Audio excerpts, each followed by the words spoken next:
Hi friends, welcome to Indian finance Telugu. మనం ఈరోజు ప్రపంచంలో అత్యంత ధనవంతుడైన వారన్ బఫెట్ గారి గురించి తెలుసుకుందాం. ఈ రోజుల్లో రోజుకు ₹1,00,000 సంపాదిస్తే కాలర్ ఎగరేసి మనంత గొప్పవారు లేరు అని అనుకుంటాం మనం. కానీ ఈయన అలా కాదు. రోజుకు 1 కాదు 2 కాదు, ఏకంగా 270 కోట్లు సంపాదిస్తూ ప్రపంచంలోని ధనవంతుల స్థానంలో 3వ స్థానంలో ఉంటూ తనకు వచ్చిన సంపదలో 99% స్వచ్ఛంద సంస్థలకు విరాళంగా ఇస్తున్నాడు. బఫెట్ పేపర్లు అమ్ముకునే స్టేజ్ నుంచి ఒక మిలియనీర్గా ఎలా ఎదిగాడు?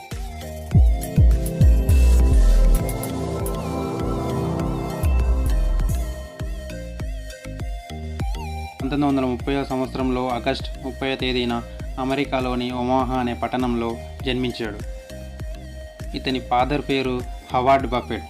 ఇతను సెక్యూరిటీస్ ఎక్స్చేంజెస్లో సేల్స్మెన్గా జాబ్ చేస్తూ ఉండేవాడు. కొంతకాలం తర్వాత తన జాబ్ కోల్పోయి తనే సొంతంగా బ్రోకరేజ్ సంస్థను స్థాపించాడు. ఇక బఫెట్ విషయానికి వస్తే, బఫెట్ తన చిన్నతనంలోనే newspapers, chewing gums, Coke bottles ఇంటింటా తిరిగి అమ్ముతుండేవాడు. బఫెట్కి మ్యాథమెటిక్స్, నెంబర్స్, పుస్తకాలు చదవడం అంటే చాలా ఇష్టం. ఈ విధంగా బఫెట్ తన 7-8 సంవత్సరాల వయసులో 1000 Ways to Earn $1,000 అనే పుస్తకాన్ని పూర్తిగా అధ్యయనం చేశాడు. ఈ విధంగా బఫెట్కి నేను కూడా బిజినెస్ చేయాలనే ఆలోచన వచ్చింది. పిన్బాల్ మిషన్కి సంబంధించిన పూర్తి ఇన్ఫర్మేషన్ తెలుసుకొని తాను తన స్నేహితులు ఇద్దరు కలిసి $25కి ఒక సెకండ్ హ్యాండ్ పిన్బాల్ మిషన్ తీసుకొని ఒక బార్బర్ షాప్లో పెట్టడం జరిగింది.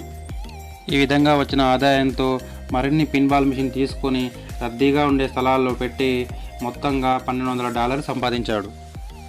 ఈ విధంగా వచ్చిన ఆదాయాన్ని ఎంతో రిస్క్తో కూడుకున్న స్టాక్ మార్కెట్లో ఇన్వెస్ట్ చేయడం ప్రారంభించాడు తన 11 సంవత్సరాల వయసులోనే. బఫెట్ 14 సంవత్సరాల వయసులో మొట్టమొదటిసారిగా ఇన్కమ్ ట్యాక్స్ పే చేశాడు. అంటే బఫెట్ ఎంత సంపాదిస్తున్నాడో మనం అర్థం చేసుకోవచ్చు. హార్వర్డ్ యూనివర్సిటీలో పీజీ చేయడానికి అప్లికేషన్ పెట్టాడు. కానీ హార్వర్డ్ యూనివర్సిటీ తన అప్లికేషన్ని తనకు తక్కువ ఏజ్ ఉండడం వల్ల తిరస్కరించింది. ఇంటెలిజెంట్ ఇన్వెస్టర్, సెక్యూరిటీ ఎక్స్చేంజెస్ ఈ 2 పుస్తకాలను పూర్తిగా చదివిన తర్వాత బఫెట్ కొలంబియా యూనివర్సిటీలో పీజీ చేయాలని నిశ్చయించుకున్నాడు. బఫెట్ అక్కడే ఎందుకు పీజీ చేయాలనుకున్నాడు? అక్కడ బెంజమిన్ గ్రహం, డేవిడ్ డాడ్లు ప్రొఫెసర్లుగా ఉన్నారు కాబట్టి చేయాలనుకున్నాడు. బఫెట్ తన పీజీ చదువుకునే రోజుల్లోనే రోజుకి $176 సంపాదించేవాడు. కానీ తన ప్రొఫెసర్లు కూడా ఇంత సంపాదించేవారు కాదు ఆ రోజుల్లో. ఇదంతా ఒక ఎత్తు అయితే, బఫెట్ తన పీజీ పూర్తి చేసే సమయానికి $9,800 సంపాదించాడు. బఫెట్ పీజీ అయిపోయిన తర్వాత బెంజమిన్ గ్రహం దగ్గర పనిచేయాలని నిశ్చయించుకున్నాడు. కానీ గ్రాహం ఒప్పుకోలేదు దీనికి. ఈ విధంగా కొంతకాలం తర్వాత బఫెట్ గొప్పతనం గురించి తెలుసుకున్న గ్రాహం తన సంస్థలో పనిచేయవలసిందిగా కోరాడు. ఈ విధంగా ఇద్దరూ కలిసి కొంతకాలం వర్క్ చేశారు. ఈ సమయంలో బఫెట్ స్టాక్ మార్కెట్ సంబంధించిన ఎన్నో విషయాలను నేర్చుకున్నాడు.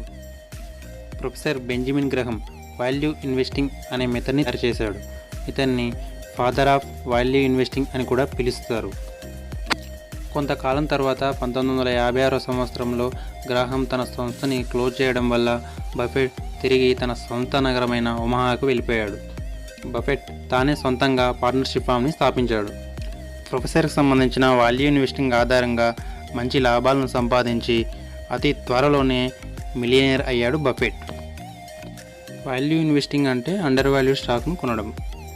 అంటే ఇంట్రెన్సిక్ వాల్యూ కంటే తక్కువగా ఉన్న షేర్లను కొనడం అనే అర్థం. ఇంట్రెన్సిక్ వాల్యూ అంటే స్టాక్ యొక్క రియల్ వాల్యూ. ఇది కంపెనీ యొక్క అసెట్స్, ROE, డివిడెండ్స్ గురించి తెలియజేస్తుంది. ఫైనాన్షియల్ అనాలిసిస్ చేసిన తర్వాత ఆ కంపెనీకి సంబంధించిన ఇంట్రెన్సిక్ వాల్యూను బయటకు తీస్తారు. ఈ విధంగా కొన్ని కంపెనీల యొక్క స్టాక్ ప్రైజు అనుకోని కారణాల వల్ల ఇంట్రెన్సిక్ వాల్యూ కంటే కిందకు వస్తుంది. దీన్ని అండర్ వాల్యూడ్ స్టాక్ ప్రైస్ అని కూడా అంటారు. ఈ విధంగా బఫెట్ అండర్ వాల్యూడ్ స్టాక్స్ మాత్రమే కొంటుండేవాడు.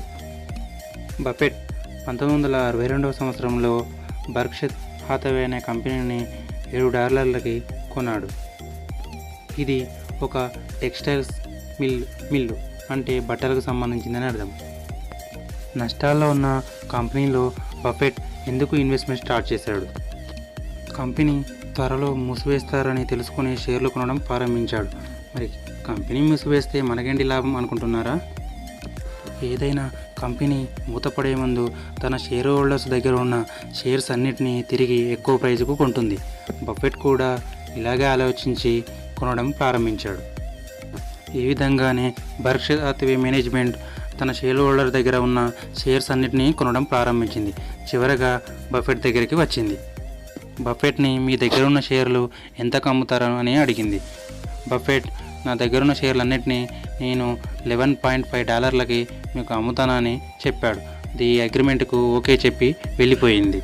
తర్వాత వాళ్ళు మేము $11.3575 మాత్రమే కొంటామని మెయిల్ చేసింది. ఇది చూసిన బఫెట్కు ఎక్కడ లేని కోపంతో ఎంతలా అంటే ఆ కంపెనీపై ఉన్న మొత్తం ఆధిపత్యం బఫెట్కి వచ్చే విధంగా. ఈ విధంగా 1969వ సంవత్సరంలో బర్క్షైర్ హాథవే అనే కంపెనీకి బఫెట్ చైర్మన్ అయ్యాడు. ఈయన చైర్మన్ అయిన తర్వాత ఆ కంపెనీలోని చీటర్ మేనేజ్మెంట్ మొత్తాన్ని తొలగించేశాడు. ఈ విధంగా ఎమోషన్స్తో ఎప్పుడు బిజినెస్ చేయకూడదని వారన్ బఫెట్ సూచించాడు. బఫెట్ ఎమోషన్తోనే బర్క్షైర్ హాథవే అనే కంపెనీని కొన్నాడు. ఇది ఇతని మొదటి తప్పుగా తెలుసుకున్నాడు. సరే, అయ్యిందేదో అయిపోయింది. ఇప్పుడు నష్టాల్లో ఉన్న కంపెనీని లాభాల్లోకి ఎలా తీసుకురావాలి? ఈ టెక్స్టైల్ సంబంధించిన బిజినెస్ని మొత్తం క్లోజ్ చేసి ఈ బర్క్షైర్ హాథవే అనే కంపెనీ ఒక హోల్డింగ్ కంపెనీగా తీర్చిదిద్దాడు. మరి హోల్డింగ్ కంపెనీ అంటే ఏంటి? ఇన్వెస్టర్ల నుండి డబ్బులు సేకరించడం. ఈ విధంగా వచ్చిన డబ్బులతో మంచి మంచి కంపెనీలలో పెట్టుబడులు పెట్టేవాడు. ఆ విధంగా కొన్న కంపెనీలే Washington, Coca Cola, American Express, IBM, ETC. Buffett తన 11 సంవత్సరాల వయసులో షేర్ మార్కెట్లో పెట్టుబడులు పెట్టడం ప్రారంభించాడు. అప్పటి వరకు బఫెట్ నేను నా సమయాన్ని వృధా చేశానని అనుకున్నాడు. ఇతను తన నాన్నగారి ఆఫీసులో ఉన్న స్టాక్ మార్కెట్కి సంబంధించిన పుస్తకాలన్నింటినీ చదువుతుండేవాడు. ఈ విధంగా వచ్చిన నాలెడ్జ్తోనే ఫస్ట్ టైం స్టాక్ మార్కెట్లో సిటీ సర్వీసెస్ అనే కంపెనీని $38 కొన్నాడు. కానీ ఆ షేర్ ప్రైజ్ అమాంతం $27 పడిపోయింది. అప్పుడు బఫెట్ నేను పెద్ద తప్పు చేశానని అనుకున్నాడు. బఫెట్ నా సంపద అంతా పోయిందని బాధపడ్డాడు. కొంతకాలం తర్వాత ఆ షేర్ ప్రైజు తిరిగి $40కు చేరుకోగానే తొందరపడి ఆ షేర్ను బఫెట్ అమ్మేసేశాడు. ఆ తర్వాత ఆ షేర్ ప్రైజు $202 వరకు వెళ్ళిపోయింది. అప్పుడు బఫెట్ ఇన్వెస్ట్మెంట్ చేసే టైంలో పేషెన్స్ చాలా అవసరం అని అనుకున్నాడు. పేషెన్స్ లేకపోవడం వల్లే నేను ఈరోజు ఆ షేర్ యొక్క ప్రైజు $40లకు అమ్ముకోవాల్సి వచ్చిందని అనుకున్నాడు. ఆ తర్వాత కాలంలో ఓన్లీ లాంగ్ టర్మ్ ఇన్వెస్ట్మెంట్ మాత్రమే చేయాలని నిశ్చయించుకున్నాడు బఫెట్. ఈ విధంగా బఫెట్ 1973వ సంవత్సరంలో వాషింగ్టన్ పోస్ట్ అనే కంపెనీని కొన్నాడు. ఈ కంపెనీ వల్ల బఫెట్కి ఏకంగా 9000% ప్రాఫిట్ వచ్చింది. ఈ విధంగా చాలా కంపెనీల్లో ఇన్వెస్ట్ చేసి 1000%లో లాభాలను పొందాడు బఫెట్. ఈ విధంగా ఫైనాన్షియల్ అనాలిసిస్ చేసి వాళ్ళు చేసే బిజినెస్ గురించి తెలుసుకొని నచ్చితేనే ఆ బిజినెస్లో లాంగ్ టర్మ్ కొరకు మాత్రమే ఇన్వెస్ట్మెంట్. 1988వ సంవత్సరంలో కోకోకోలా కంపెనీకి సంబంధించిన షేర్లు కొనడం ప్రారంభించాడు. ఇప్పటికీ 8% స్టేక్ పైన కొన్నాడు.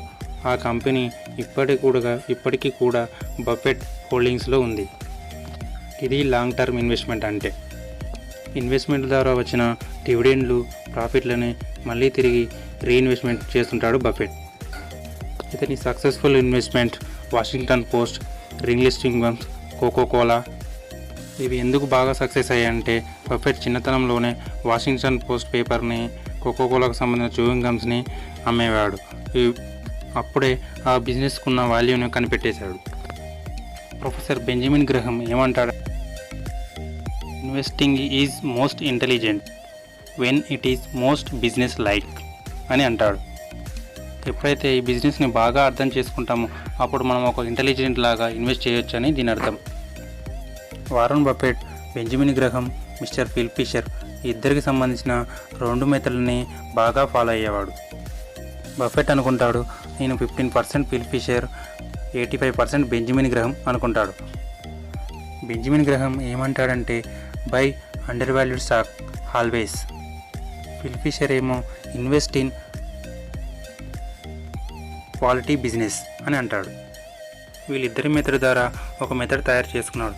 అదే క్వాలిటీ కంపెనీలు ఎప్పుడైతే లోయెస్ట్ ప్రైజ్లో దొరుకుతాయో అప్పుడే కొనేవాడు బఫెట్. బఫెట్ చాలా వరకు ఇన్వెస్ట్మెంట్ని రెసిషన్ టైంలోనే ఇన్వెస్ట్ చేస్తాడు, లేదా ఏదైనా కంపెనీ కొన్ని కారణాల వల్ల, టెంపరీ కారణాల వల్ల అండర్ వాల్యూడ్కు వెళ్ళిపోతే మాత్రమే కొంటాడు. ఈ విధంగా ఎన్నో లాభాలు సంపాదించి ప్రపంచ కుబేరులలో ఒకడిగా నిలిచిపోయాడు. ఇప్పుడు బర్క్షిర్ హాథ్వే కంపెనీ యొక్క ఒక షేర్ ప్రైజు 2 కోట్లకు పైమాటే. ఇన్వెస్టింగ్లో బఫెట్ ఆల్వేస్ 2 రూల్ ఫాలో అవుతాడు. Rule number 1, never lose money.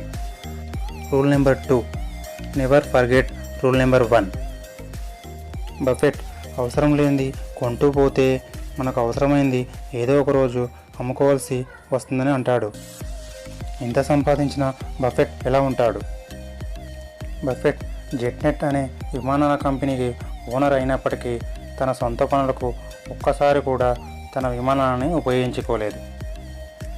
ఎక్కువగా ఫోన్లు వాడడు. ఇప్పటికీ తన కంపెనీకు లెటర్స్ మాత్రమే రాస్తుంటాడు. బఫెట్ ఇప్పటికీ తను 1958వ సంవత్సరంలో కొన్న ఇంట్లోనే ఉంటాడు.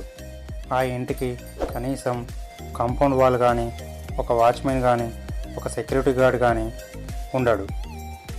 బఫెట్ ఇప్పటికీ తన సొంత కారుని తానే స్వయంగా డ్రైవ్ చేసుకుంటాడు. బఫెట్ ఇప్పటికీ రోజుకి 7 నుంచి 8 గంటలు పుస్తకాలు చదవడానికి కేటాయిస్తాడు. బఫెట్కి ఇప్పుడు ఉన్న ఆదాయంలో 99% తనకు 55 సంవత్సరాలు వయసు దాటిన తర్వాతే వచ్చింది. బఫెట్ 2008వ సంవత్సరంలో ప్రపంచంలోని ధనవంతుల్లో మొదటి స్థానంలో నిలిచాడు. ఇప్పుడు అంటే 2020వ సంవత్సరంలో ప్రపంచంలోని ధనవంతుల్లో 3వ స్థానంలో నిలిచాడు. ఎప్పుడూ బఫెట్ ప్రపంచ ధనవంతుల్లో 1 లేదా 2 లేదా 3వ స్థానంలో ఉంటూ ఉంటాడు.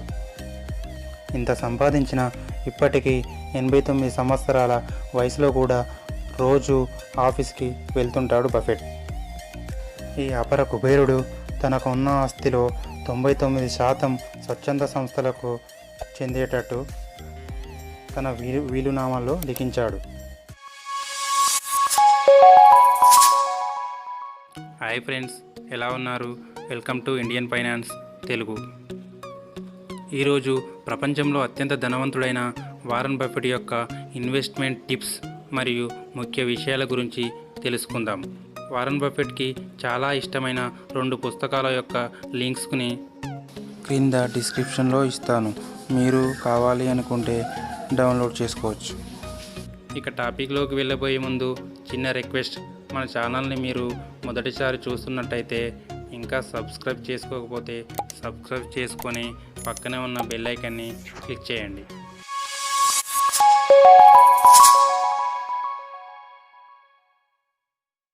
Warren Buffett investing tips. Warren Buffett ఇంతలా ఎలా సంపాదించాడు? వారన్ బఫెట్ ఇంతటి ఘన విజయానికి కారణం నా సంపద కాదు అంటాడు. నేను పొదుపుగా ఉండడమే నా సక్సెస్కి కారణం అంటాడు. వారన్ బఫెట్ ప్రతి ఒక్కరూ ధనవంతుడవడానికి 2 రూల్స్ మాత్రమే ఉన్నాయి అంటాడు. అందులో మొదటి రూలు, ఎట్టి పరిస్థితిలో మనం సంపాదించిన ధనాన్ని పోగొట్టుకోకూడదు. మరి 2వ రూల్ ఏమిటంటే, మొదటి రూల్ను ఎప్పటికీ మర్చిపోకూడదు.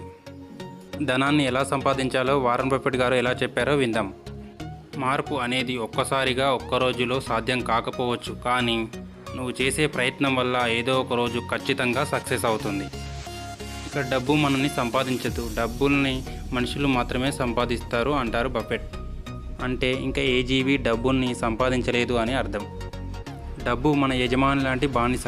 ప్రపంచంలో ఉన్న ధనవంతులందరూ ఇంచుమించుగా చెప్పే మాట ఇదే. మరి యజమానిని డబ్బును ఇంచుమించుగా సమానంగా చూసినప్పుడే మరి వాటి నుండి ఎంతో విలువైన మరియు ముఖ్యమైన ఆనందాలను పొందుతాము అని అంటాడు బఫెట్. కీర్తి అంటే మంచి పేరు ప్రతిష్టలు సంపాదించడానికి కొన్ని సంవత్సరాలు పడుతుంది, కానీ అది పోగొట్టుకోవడానికి 1 నిమిషం చాలు అంటాడు. ఈ విషయాలను గమనిస్తే మనం చేసే పనులు చాలా మటుకు సక్రమంగానే కనిపిస్తాయి మనకు. ఇక ఆదాయ వనరుల విషయంలో మన సంపాదన ఎప్పుడూ ఒకే విధంగా ఉండకూడదు అంటాడు. ఈ విధంగా రకరకాలుగా ఉండాలి అని అంటాడు.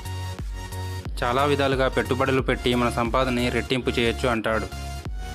అవసరం లేని వస్తువులను కొంటూ పోతే మనకు అవసరమైన వస్తువులను ఏదో ఒక రోజు అమ్ముకోవాల్సి వస్తుంది అంటాడు బఫెట్.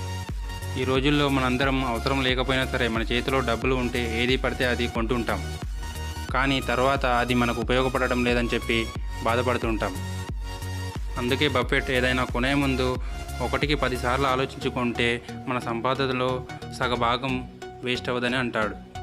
ఖర్చు చేశాక మిగిలింది పొదుపు చేయకూడదు, పొదుపు చేశాకే మిగిలినది ఖర్చు చేయాలి అని అంటాడు బఫెట్.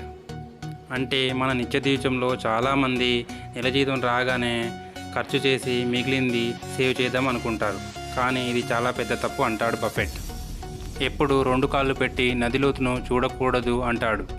అంటే సేఫ్టీ టిప్స్ పాటిస్తూ రిస్క్ ఎక్కువ తీసుకోకుండా స్టాక్ మార్కెట్లో కానీ, మ్యూచువల్ ఫండ్లో కానీ, రియల్ ఎస్టేట్లో కానీ పొదుపు చేయాలి అంటాడు. అదేవిధంగా మనకున్న సంపద మొత్తం తీసుకెళ్ళి ఒకే దాంట్లో ఇన్వెస్ట్ చేయకూడదు అంటాడు బఫెట్. అంటే మన సంపద మొత్తం తీసుకెళ్ళి ఒకే స్టాక్ మార్కెట్లో కానీ, రియల్ ఎస్టేట్లో కానీ మొత్తం సంపద పెట్టకూడదు అంటాడు. ఈ విధంగా రకరకాల బిజినెస్లలో పెట్టుబడులను పెడుతుండాలి అంటాడు. అలాగే నిజాయితీ అనేది చాలా ఖరీదైనదని, అది మన చౌకబారు వ్యక్తుల నుండి ఆశించకూడదని అంటాడు. ధనవంతులు తమ పిల్లలకు ఏదైనా చేయాలి లేదా ఏదైనా సాధించాలి అనే ఆశను పుట్టించాలి అని, అంతేకాని ఇంకా ఏమీ లేదు సాధించడానికి అనే భావన మాత్రం పుట్టించకూడదు అంటాడు బఫెట్. మనం ఒక చెట్టు కింద కూర్చొని ఆ చెట్టు నుండి వచ్చే పువ్వులు పండ్లు తీసుకుంటున్నాం అంటే చాలా కాలం క్రితం ఆ చెట్టును ఎవరో మహానుభావులు పెట్టారు అని అర్థం.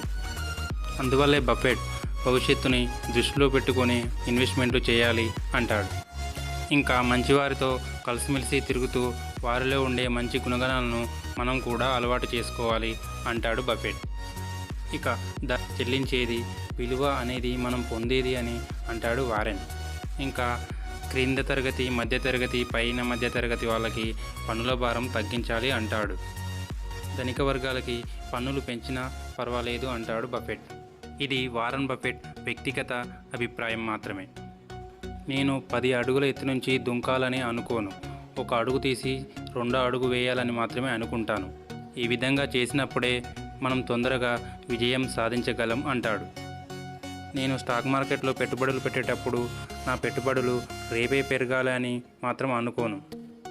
నేను షేర్లు కొనేటప్పుడు మరుసటి రోజు మార్కెట్ మూసివేసి మరలా 5 సంవత్సరాల తర్వాత ఓపెన్ చేస్తారు అనే ఉద్దేశంతో మాత్రమే కొంటాను. అంటే తాత్కాలిక ఇన్వెస్ట్మెంట్లు కాకుండా దీర్ఘకాలిక ఇన్వెస్ట్మెంట్లు మాత్రమే చేస్తానని అంటాడు. ఇంకా ఏదైనా బిజినెస్లో పెట్టుబడులు పెట్టే ముందు తొందరపాటు పనికిరాదని అంటాడు బఫెట్. ఇది ఫ్రెండ్స్ ఈరోజు వీడియో. నచ్చితే లైక్ చేయండి. ఇంకా మన మిత్రులకు ఉపయోగపడుతుంది అనుకుంటే షేర్ చేయండి. ఇంకా మన ఛానల్ని సబ్స్క్రైబ్ చేసుకోకపోతే సబ్స్క్రైబ్ చేసుకొని పక్కనే ఉన్న బెల్ ఐకాన్ని క్లిక్ చేయండి. మరొక ఇంట్రెస్టింగ్ టాపిక్తో మళ్ళీ మీ ముందుకు వస్తాను. అంతవరకు కీప్ స్మైలింగ్. Bye bye. జై హింద్.